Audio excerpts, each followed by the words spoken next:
saya Rizal Jajuli dan ini rekan saya Medika Lesta Putri. Oke. Kami di sini akan membahas tentang terkait dengan internet di zaman sekarang.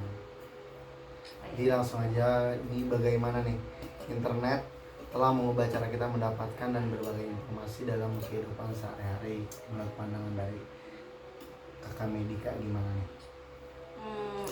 Jadi di zaman sekarang nih kan internet tuh dulu bahkan belum ada internet ya. Dulu tuh kita masih menggunakan kayak koran, terus habis itu radio.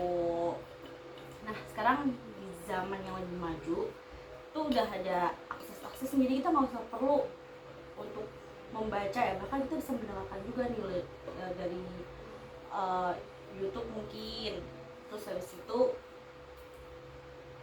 dari TV juga, ataupun di berita-berita yang ya mungkin kita kan pasti, apalagi anak muda zaman sekarang ya, IG itu pasti, TikTok, jadi semua tuh langsung kesebar gitu loh. Jadi kita mungkin nggak apa ya, untuk ketinggalan, untuk ketinggalan berita tuh minim banget, karena pasti nggak mungkin gadget tuh, nggak mungkin anak sekarang tuh nggak mungkin nggak pegang gadget tuh. Iya, benar sih, berarti terkait informasi sekarang bisa lebih cepat ya Pak. Ya benar.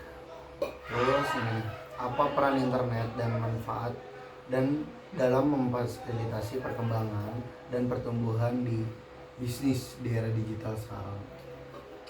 Karena yang saya bilang tadi, berarti kan untuk akses kita berjualan ya itu lebih mudah. Jadi ada kayak e-commerce tuh, misalnya Shopee, apa ya, kayak Tokopedia, Lazada, nah gitu.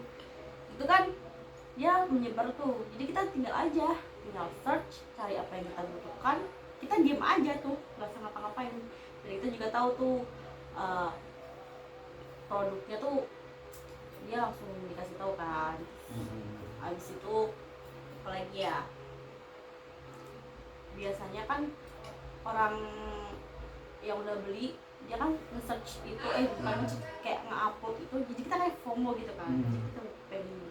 Jadi menurut aku peran internet di apa ya, buat kita ke bisnis tuh gede banget sih menurut aku. Iya sih, karena menurut aku juga untuk di bisnis ya, itu kan biasanya kita kalau mau buka usaha di secara offline itu kan kita membutuhkan modal lebih besar. Ya, kan butuh untuk menyewa tempat, untuk apalah ibaratnya kebutuhan lainnya yang bisa. Kalau di internet itu tadi yang disebutkan di e-commerce, misal di Shopee, Lazada itu kan mereka cuman butuh buat akun sama mungkin produknya apa gitu kan. Jadi lebih enak dan lebih apa ya, mempermudah untuk mereka yang mungkin modalnya terbatas. Terus ini Kak, bagaimana menurut Kakak keamanan informasi dapat dijaga dalam penggunaan internet yang semakin meluas? Kalau sekarang kan internet pasti kalau misalnya kita buat akun itu udah sandi, itu udah verifikasi 2 langkah. Terus habis itu keamanan tuh nggak cuman keamanan sandi doang ya, jadi kita ada telepon juga. Jadi menurutku di situ udah nge-backup semua sih buat keamanan informasi. Oke. Terus ini tentunya dengan perkembangannya internet dari zaman dulu sampai sekarang tentunya mempunyai dampak negatif dan dampak positif. Menurut Kakak nih, apa dampak positif dari internet bagi kehidupan sosial di masyarakat? Dampak positif Mungkin nggak jauh dari tadi ya, positifnya. Jadi masyarakat tuh bisa mengalami informasi lebih jelas dan semakin apa ya, semakin meluas, kayak semakin tahu gitu loh. Terus juga bisa buat penjualan juga. Terus habis itu kalau buat anak muda bisa apa ya, kita bisa kenal. Kan kalau dulu yang namanya terkenal harus masuk TV aja kan? ya benar, bisa buat membaca informasi yang luas gitu. Ya. Nah, berarti dibalik dari dampak positif tentunya Ada dong dampak negatif. Itu menurut kakak sendiri apa nih yang menjadi dampak negatif dari adanya internet? Eh, yang aku bilang tadi, karena sekarang itu kayaknya yang megang internet sekarang tuh bukan anak muda aja, anak di bawah umur kan. Kita juga bisa nentuin tuh Hmm. eh, yang nggak akses ini siapa. Biasanya yang masuk akunnya orang tuanya, tapi kan yang menggunakan kan kita nggak tahu anaknya atau siapa gitu kan. Nah mungkin dampaknya situs-situs atau iklan-iklan yang nggak seharusnya kan biasanya tuh muncul tuh. Terus ya itu yang semakin meluas kan, terus informasi semakin luas juga dong. Kita juga nggak bisa membatasi itu, dan kita juga nggak tahu anak-anak ini tuh karena rasa penasaran juga, dia kan pasti asal mencari, asal lihat juga. Iya. Nah, biasanya kejebaknya di situ. Di YouTube kita nggak tahu nih di YouTube sampai mana batasannya. Mungkin dia nge-search kartun, tapi kan kita nggak tahu bawahnya ada rekomendasi apa. Kayak gitu kalau ada negatifnya. Terus mungkin penipuan, iya kalau juga penipuan di iklan juga bisa.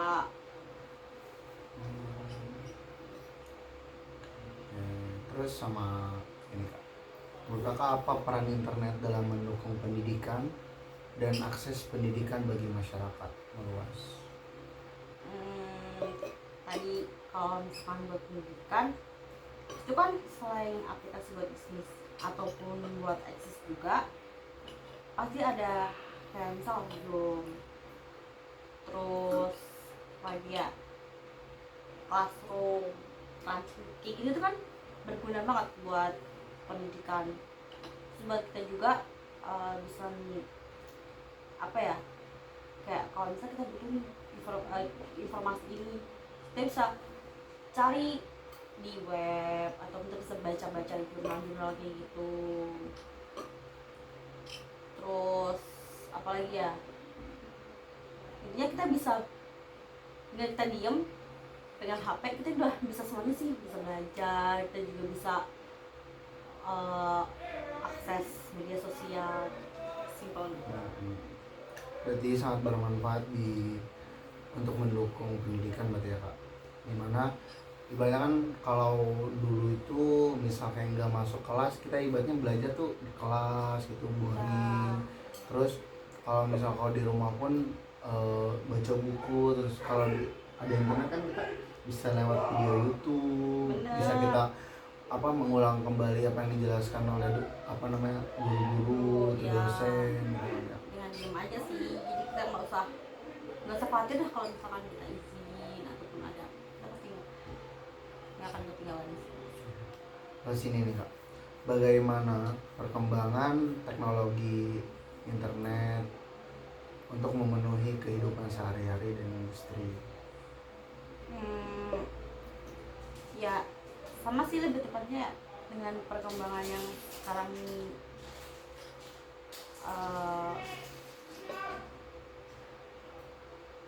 Ya tadi kita berjualan kayak gitu kan, berarti pasti bakal ada pemasukan dong buat kita sebagai gitu. Terus dengan kita main media sosial, kalau kita menekuni akun itu pasti disitu juga ada feedbacknya, kita juga akan dapat. Jadi selain untuk kita mendapatkan informasi, selain untuk belajar juga, selain untuk kita bisnis, kalau misalkan kita emang suka nih, kita bisa memanfaatkan internet sekarang. Jadi bukan yang buat apa ya, buat kita sendiri, tapi buat kehidupan sehari-hari kita, untuk mencari uang bisa sih. Ini kita terlalu tegang nih. Mungkin pertanyaan selanjutnya itu, apa tantangan yang dihadapi dalam menjaga privasi individu dalam internet itu? Karena kan mungkin yang tadi kan privasi kita tuh kita belum tahu nih terjaga. Misal tadi kayak kita mendaftar akun Shopee ataupun Instagram, itu kan kita masukin data diri kita gitu. Takutnya kan data diri kita itu dipakai oleh orang lain, sama kan ada tuh hack. Jadi sebenarnya terjawab juga tantangannya, itu walaupun udah verifikasi itu kita nggak ngejamin kalau itu bener-bener akan privacy, enggak, bener-bener ya itu punya kita ya punya kita. Sekarang kan semakin luas juga internet, semakin luas juga berita-berita kayak gitu. Jadi menurut aku buat kita sendiri pasti semakin pinter dong buat kita mengaksesnya. Yang kita pikir ya udah satu akun ini buat kita, tapi orang-orang di sana tindakan kejahatan tuh pasti bakal banyak. Apalagi kalau misalnya kita berjualan dengan paling kertas gini, pasti orang lain kayak ih menarik nih, buat pasti bakal ada cara-cara licik gimana caranya tuh akun punya kita akan balik, bukan balik sih, kayak intinya gue mau nih akun ini buat gue gitu. Bakal cara-cara hacker. Oke, terima kasih banyak nih Kak udah menjawab beberapa pertanyaan yang udah aku siapin, dan menurutku puas sih untuk jawabannya. Jadi pada intinya perkembangan internet ini tentunya sangat berguna untuk kita dalam baik itu dalam pendidikan, dalam segi ekonomi untuk berbisnis itu lebih memudahkan. Tapi di balik itu juga pasti ada dampak negatif yang dimana itu bisa mungkin diakses oleh anak-anak, suatu hal yang emang belum waktunya, terus berita hoak ataupun ya intinya suatu hal yang negatif gitu. Jadi mungkin itu kembali lagi kepada masyarakat sendiri untuk lebih bijak dalam menggunakan internet ini gitu. Oke. Mungkin saya ucapin terima kasih banyak pada Kak Medika yang udah meluangkan waktunya. Kita kembali lagi di pembahasan berikutnya. See you.